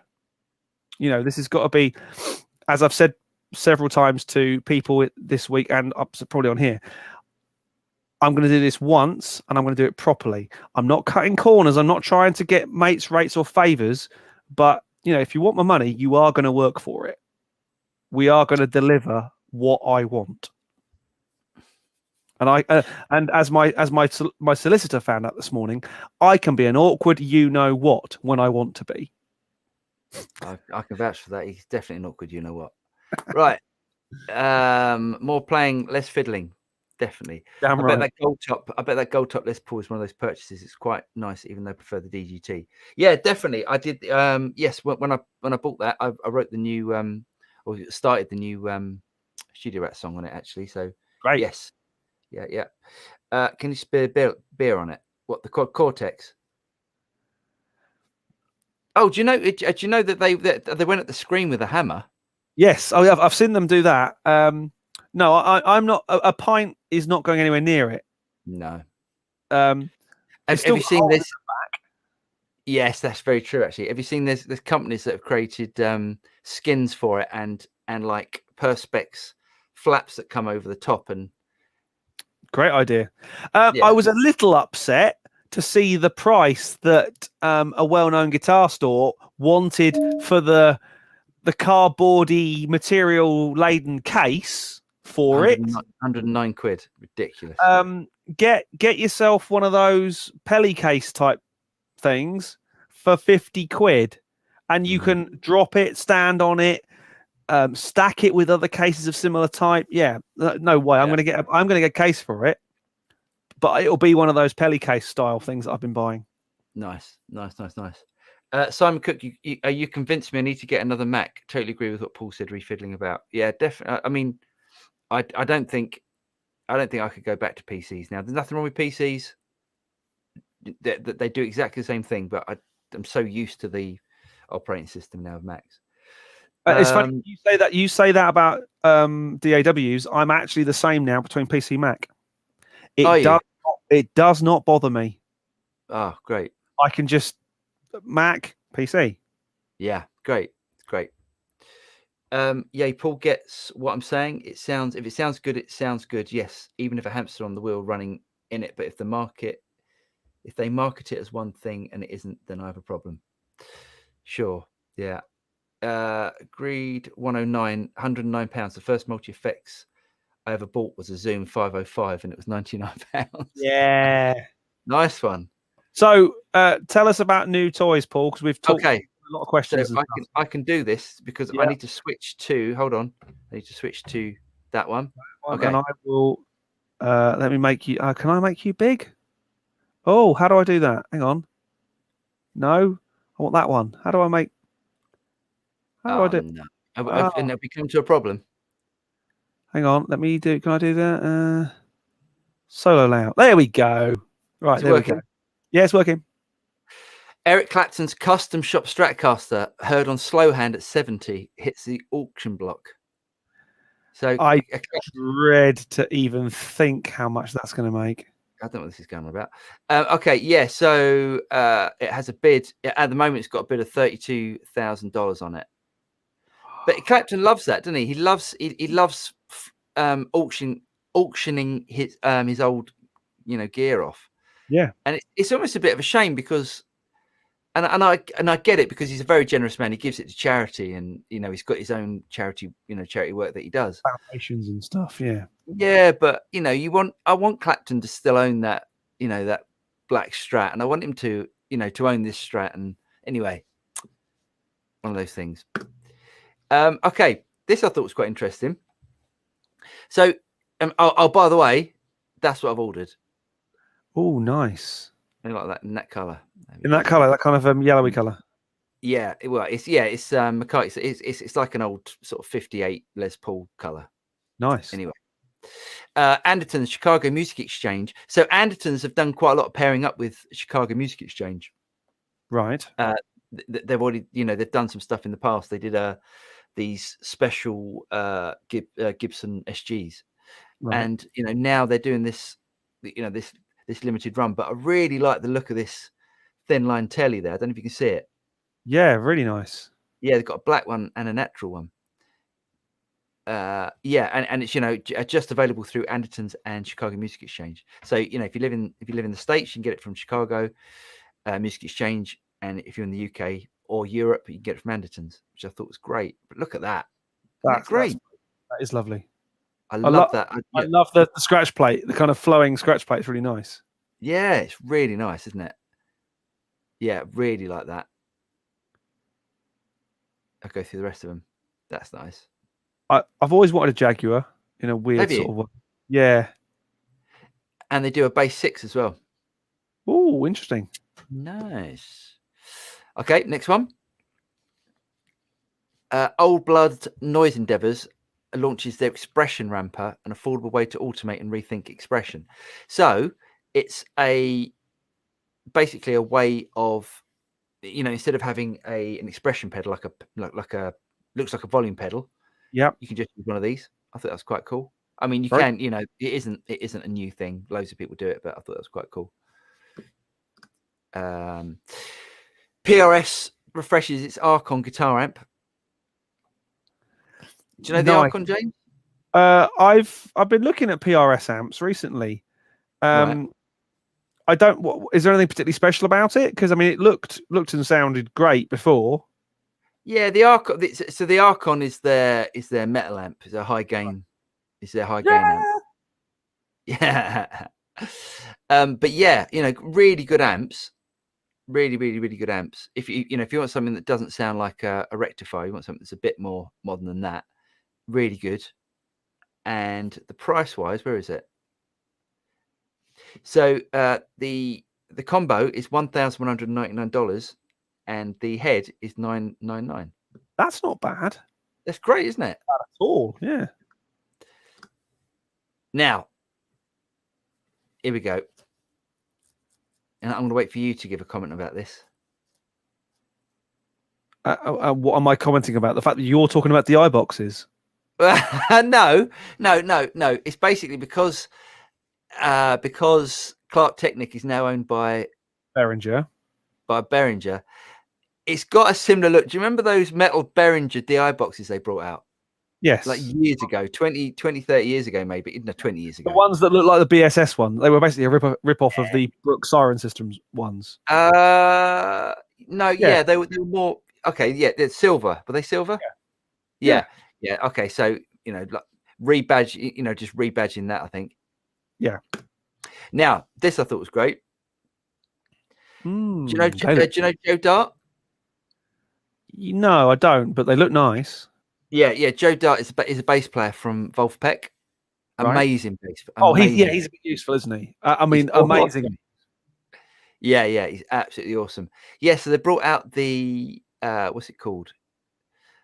They brought out the Junior, which is a shorter scale. Right. Isn't that awesome? Absolutely love that. Very lovely. I would definitely, get involved with that. Yeah, it's really nice. Yeah, really like that. I don't know if anyone's interested in this, but Tech 21 have brought out some bass stuff. I always like the Tech 21 bass the little pedal. I had one of those. Yeah. I really liked it. Yeah, they're really good. I also had the Sansamp PSA 1 for years, and I loved that as well. That's one of my I wish I hadn't sold it gear moments. Yeah. Great piece of kit. No, done that one. Seen this? At last. Yeah, at last. So iLock. I mean, if anyone does anything in a studio, you'll know what an iLock is. It's like this. I personally like them, but for a lot of people, they're a bane, aren't they? It works fine for me. I've got no problem. Yeah. So this is basically how anyone that does mixing and audio production, they have like loads of licenses on these little things that are plugged into the back of their computer, and they've just gone USB-C, which is about time. About bloody time, yes. What's this? Oh no, I'm not even going to worry about that. Oh, you'll like this. Yeah. There you go. That is a DPA headset, very much like the one I currently have on my noggin. But that's the new baby, I suspect. There you go. So I'm back. So yeah, not a lot out, but some interesting things. True. Where are we? So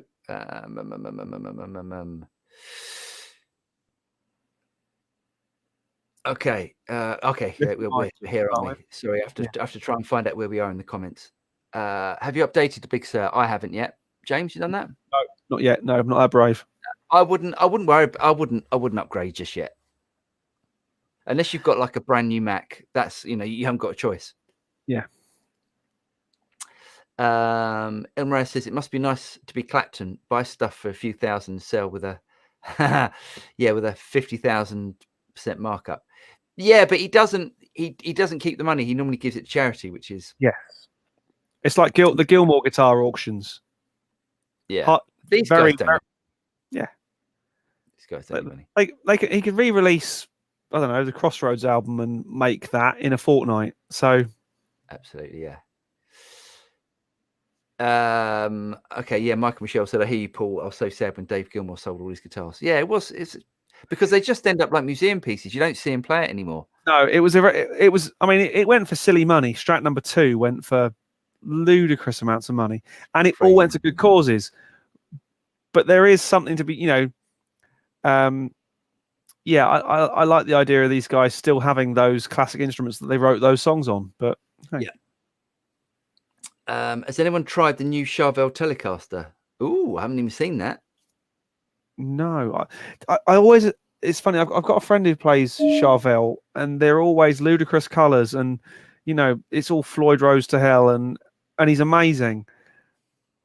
But Who's I just that? go, Paul. Yeah.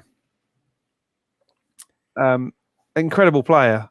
Sure, yeah, it's great, amazing player. But I'm just like, I gave him my Tele once, and he still made that sound amazing. But for there was something more real, more organic about him playing my Tele than there was going woo with the Floyd Rose and stuff. Yeah, there's no need for that anymore. I haven't seen that yet, but I will definitely check it out. If it's got a Floyd Rose on it, I will instantly hand it to me. I'll instantly push the close window button. Can't stand Floyd Roses. Ilmares says, I love thin line Teles. I have a Gibson scale one. Oh, nice. And it's killer, light and twangy, airy on the neck, and less ice picky on the bridge. I don't find Teles ice picky. I find Strats ice picky. Teles for me are just but says Captain Telecaster over there. Oh, I love Telecasters. Telecaster bridge, best bridge sound ever. Oh, a shell pink Jag would be nice. Yeah, it would, wouldn't it? Yeah, it was very nice. I like look at that. Waves do a PRS amp plugin, supposed to be very good. They do. It depends what you're driving it with. It depends on the front. But so all amp sims depend so much on what you're driving them with. The best thing, and you know exactly what I'm going to say. The best front end for any amp sim is the 11 rack because they've got really good. It's really good for that. They've got the impedance perfect. Yep. There's something inherently sad. Since Spencer says this, there's something inherently sad when our guitar heroes sell off their gear. It's like they're admitting the glory days are gone and they'll never recreate what they're able to. Yeah. That's an interesting way of looking at it. I'm not sure. I mean, yes, that's definite. I think if you listen to the way that Clapton used to play, and he plays now, you can tell he just doesn't. He doesn't do. He's not into it as much as he used to be. He's got other passions now. Yeah, but that makes sense. Yeah. I think that's fine. I mean, Clapton's still Clapton. He's still quote unquote God. Yeah. As soon as he plays the note, you just go, "Oh, that was fantastic." Yeah. There are a few players like that. You can tell. You can tell when Brian May hits a note. Yeah, one note. You can tell who it is. Clapton's another. Gilmour, Knobfler. You can tell it's there within a fraction of a second of hearing them play one note. And we're talking more or less sort of. We're not talking speed players here. We're just talking taste and time. Absolutely. Although Knobfler can keep up with the best of them, with the finger picking stuff and all the. Oh, Knopfler's amazing. Yeah. Knopfler. I grew up listening to Knopfler. My parents loved Dire Straits. Just brilliant. I mean, like the guitar sound on Brothers in Arms and. I always wanted them to team up with Chris Rea for a track. That would have been great, wouldn't it? Oh, come on. Hold on. Diarrhea. There it is. The penny's dropped, folks. The penny has finally dropped. I love that. Although, actually, Chris Rea and Dire Straits would have been a really cool cop. The Geordies would have taken over, wouldn't they? That'd have been a really good combination. Really good. Yeah, I like that. Okay, where are we? Okay. Safety says OBNE stuff is great. Actually, it's like an envelope automation tool for the guitar pedal and pedal freaks. Oh, nice one. That's the old blood noise endeavors. Yes. Stuff. Yeah, excellent. Spencer Carter, quick question for Paul: what is the single best investment a home recording player can make for £1,000? New guitar, amp, mics, cabs, plugins, pedals. Well, James can answer that as well. Oh, it depends what you've already got. If you already have something and you want to up your game, well, what would you? Yeah. so hard. It's a hard question. £1,000. I know what I would do, but that's not necessarily what most people would do. For a guitar player. Yeah, but the thing is, I'm kind of going at it from the point of view, you've probably already got a guitar, an amp, and some pedals that you really like. Yeah. If you're a home recording type person and you want to record maybe acoustic, I would look at a good microphone. It's not very sexy. I mean, you haven't got to spend £1,000 on a mic to get something really useful these days. It's, one of my favorite mics is my Sontronic Saturns, and they're about £550-600. Great microphones. Yeah. It's difficult. Depends what you're playing. If you're playing on a Squier Strat and a Squier amp and a couple of terrible frontline pedals that make more noise than tone, a broad step up is going to do you a massive favors. One thing is not going to all of a sudden be the magic bullet that automatically makes you sound better or makes you play better. Inspiration. Actually, no, I've got it. I've got it instantly where £1,000 is well spent. Go on. Training. Oh, that's really hard for someone to spend £1,000 on training, though. I know you're right. You are right. Don't spend £1,000. Sign up to Masterclass or to Pure Mix or to Mix with the Masters or any of those things for a year, and you will be a better engineer, recording person at the end of it. But do you know what I'd suggest is if you can squeeze a bit more, and I know this is the topic of the day. Yeah, it's a brilliant thing. It is also your interface. It's exactly this is my point. It's an interface. You can plug a microphone into it. You can record. You can, if you want to mic up an amp, you can do that. If you want to record vocals, you can do that. 4 channels into it, so you could have 2 mics, 2 guitars running through it. Full stop. It could be your PA mixer to a certain extent. Yeah, definitely.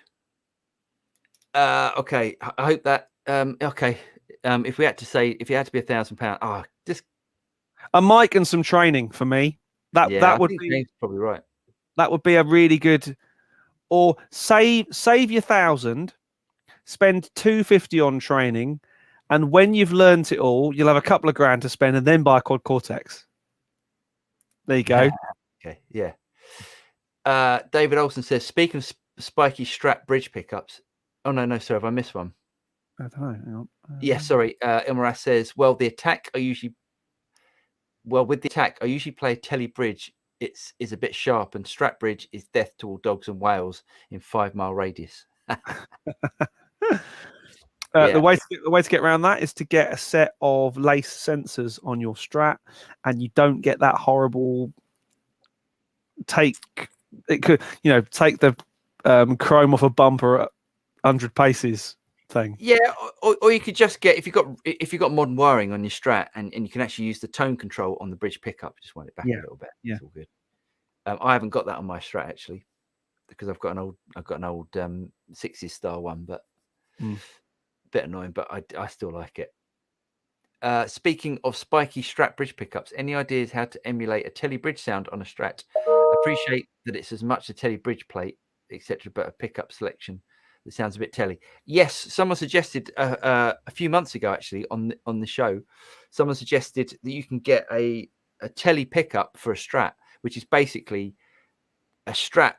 I mean, it's got the metal plate that the Tele Strat, pickup yeah. is on, but it's Strat Yeah. size and sounds like a Tele apparently. Wow. So I need to get one. Yeah, I need to get one, but then I haven't really got a Strat. I wouldn't want to change my Strat to do that. If I had a Strat that, I didn't, if a bog standard Strat, yeah, I'd definitely do that. Hi, David. David's in the house. Ilmaras, just installed a Telebridge pickup. Yeah, it isn't quite that simple. A Telebridge pickup's a different shape. It's got a much bigger base plate. Yes, yeah. I believe that Jeff Beck started playing with his fingers after being inspired by Mark Knopfler. Yeah, I mean Jeff Beck, that's another player. Yeah, instantly. Awesome. If you want to hear Jeff Beck on total tone, if you want to hear, say for me, this was a moment of Jeff Beck genius. On the there's a what's it called? It's the George Martin tribute album where Jeff nice. Beck plays A Day in the Life. Oh, nice. Oh, it's beautiful. It's basically that wasn't, but no, that wasn't one. But no, it's just I can't remember what it's called. It's called In My Life. Is the album's called In My Life, and it's by various artists. It's got Sean Connery singing In My Life, which is amazing. Jim Carrey sings I Am the Walrus. Oh, I've heard that. Yes. Robin Williams and Bobby McFerrin do. Oh God, it's genius. It's utter genius. Come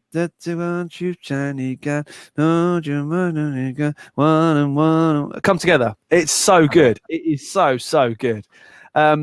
Phil Collins does a couple. It's going to go on. James is going to list the whole album and who did on everything. You have to check it. It's so good. It's so good. Awesome. Yeah. No Floyd Rose on the Charvel Telecaster SoCal Style 2 and reasonable colours. Black, white, and Robin's Egg Blue. Oh, Robin's Egg Blue. That sounds nice, doesn't it? No? Yeah, right. I'm guessing Robin's Egg Blue is going to be like baby blue sort of colour. No, what's the old Fender blue? I don't know. Daphne. No, is it Daphne Blue? I don't know. Is that the real power one? Anyway. Matt Wright says both. When you're tracking guitars, do you use outboard preamps, software emulations, or of a preamp, or just straight in? Ooh. Well, you're always going to be using some sort of preamp, unless you're going digitally. But to be honest, I go. It depends. At the moment, I'm going straight from the quad straight into the desk. So I'm using the Audient pre's that are in the console, which are very neutral. They're very transparent. I've run it before. I've run various things into my warm pre's, the WA T2s, WA12s, which have got a nice sort of variation in tone with transformer switching and stuff, which is quite nice. I don't have two Neves or two APIs in this rack at the moment. I will have my Neve 11, 10, 8, whatever, the OPX thing, 1073 OPX with the 8 1073s in when I get rewired and stuff. But at the moment, I run straight into the desk. It sounds great. Yeah. I use, I've got a couple of external preamps that I like to use. Although I don't mind. I mean, if a microphone's, if I've got a microphone set up, like for instance on that cab over there, I don't know if you can't see it because it's too dark, but there's a mic set up on that cab, and if that mic's plugged into going straight into the Apollo, I'm not gonna go, oh, hold on a second, I'm just gonna take it out there and I'm gonna plug it into one of my external preamps. I just go, let's get it recorded. Yeah. I think it makes less of a difference than people worry about. I think when people say, "Oh, I've bought an interface and it's got these preamps, I'm going to upgrade the preamps." Preamps these days, even like sort of like the cheaper Focusrite Scarlets, are really good. They're really good preamps. They are really good. You did right. Yes, if you plug a Neve into it, you're going to hear a difference. But are you going to hear 1,000 quid with a difference? Ooh, controversial. Controversial. Cheers, David. That's very kind of you, mate. David just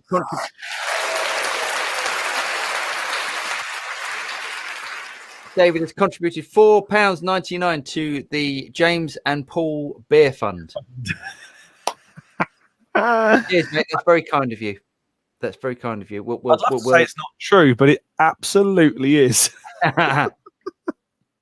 It's anything that keeps us going. Where are we? Okay. Yeah, hope that answers the question, Matt. Safey says, miking an amp in the same recording room is so tough. I had to crank the Vox AC30 and the mic pre.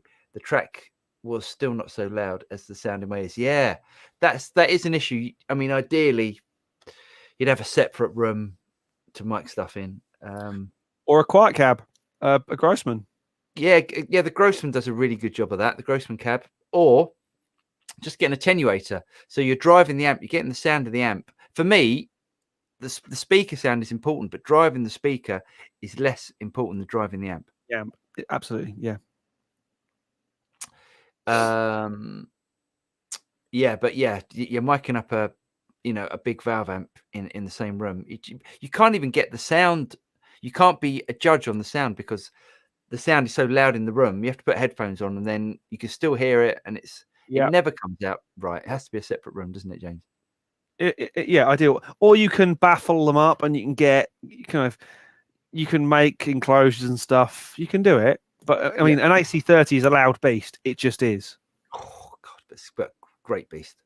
Great noise. Yeah, I like an AC15 like that. Mike, sorry. Frontline pedals having a flashback.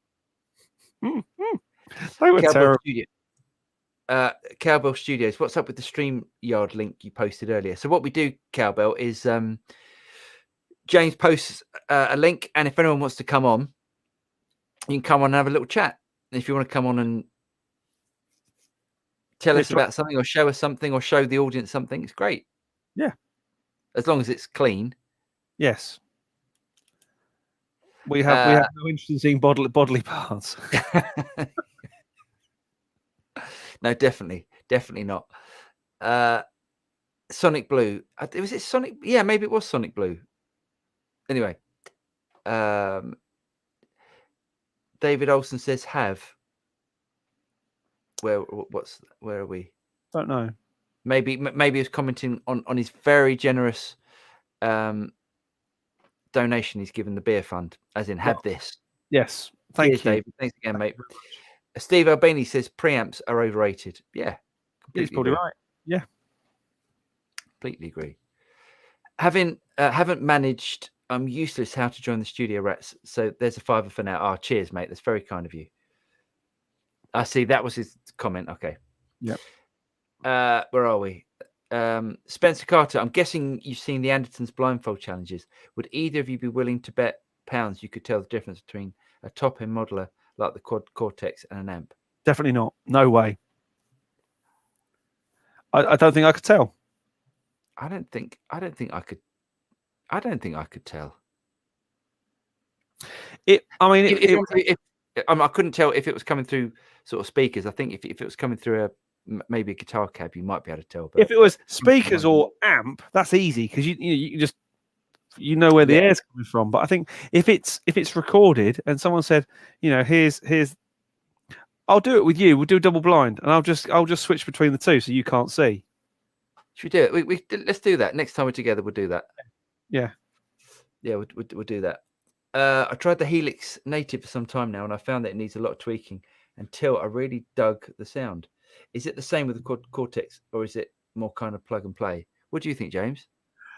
I think some of the presets are never good, though. I mean, never great.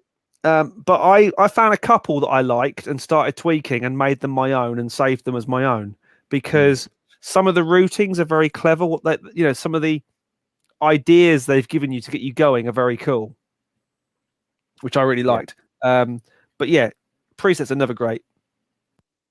Yeah, because someone's. Oh, here we go. Oh, lovely. See, I turned the mic off. See, so it didn't deafen anybody. Okay, here we go. Ilmarai says, well, a mic type amp is also digital, as is a modeler. Not sure. Yeah, Don't- it's digital by the time it gets into your DAW. It's not. Yeah, it's not the same thing. Not quite the same though. It's you're sampling, and when I say sampling, I mean you're capturing a sampled image the same as you are, but the modeler is doing digital processing of that original, whereas the DAW is just capturing. So yes, in essence, it's all digital eventually, but yeah, you know where I'm going. Can I show you what turned up today? Please do. I think I know what it is. Where are we? Oh, there we are. They were there. We're on that camera. Ah, nice. How cool is that? So this, it's a. I've got sent this to review by the lovely guys at Airstep. X Sonic. So what this is a Bluetooth foot pedal. So if you've got something that's Bluetooth, something like the Spark amplifier, you can hook this up and change the sounds on the Spark amplifier from these foot pedals. Very cool, because you can't do that with their own unit. With their own unit. I've asked. Yeah, strange, isn't it? So yeah, I'll be having a look at that. I've got to borrow a Spark off of Simon. Simon, who we did the Tele shopping with. You could have borrowed mine, but it's in storage. Yes. So Simon's been very kind. He's lending me that. Okay. Michael Michelle says, please do the ultimate Cortex blind test. We will do that. With the QC, and Jeff says, with the QC, how hard is the tech being pushed? I don't know, honestly. I don't know. Don't know. I think it's definitely come on since Kemper days. Yeah. Kemper's what's Kemper 10 years now? Probably more than that, yeah. Gosh, more than that. I mean, it's still, still a great, well-used unit. Yeah. Matt says the aux box is great for recording amps in the same room. You can either attenuate or use the model cabs in the software, which is great. Can't recommend it highly enough. Definitely, the aux box is fantastic. It's an awesome piece of kit. Yes, very good. All UA stuff is fantastic, and it's bomb-proof as well. It doesn't get released until it's ready. Yeah. And the trick with UA stuff is they don't announce it until they're ready until they've got it out there in the real world. Unlike some companies in pro audio, Neural DSP, Slate Digital, Slate Digital. Yeah, definitely. I would love to see you guys do an AB amp versus Cortex. Yeah, we'll do that. We'll definitely do that. Someone also asked on the comments on one of the Quad Cortex videos for me to capture the Boss GT1000. That'd be quite cool. It would it? But I know that if I do it, I'm just going to get loads of comments like calling me an idiot. And well, they'd be right. So yeah, they would be right. But yeah, just for the sake, I do want to see if it can capture. If you've got a sound inside your 11 rack, for instance, or if you've got a sound inside your Boss GT1000 or any, name any other device. Yeah. I think what I'll do is I'll bring a couple of my amps over. Yeah, so I've got some different stuff to you, and I've got the module amps, the synergies. Yeah, and I've got five synergy modules we could do. Yeah, because they're all good. And then do some AB. Do some ABing. I think you really struggle. Yeah, let's definitely do the. So have all your amps gone into storage? Yes, but the storage is not a million miles away. Oh, And so you couldn't go and get me a Spark. You couldn't go and get me a no, Spark. I couldn't go because it's an hour each way. But if I'm going up there to take something up, I can bring a couple of amps back. Or if I know I get it.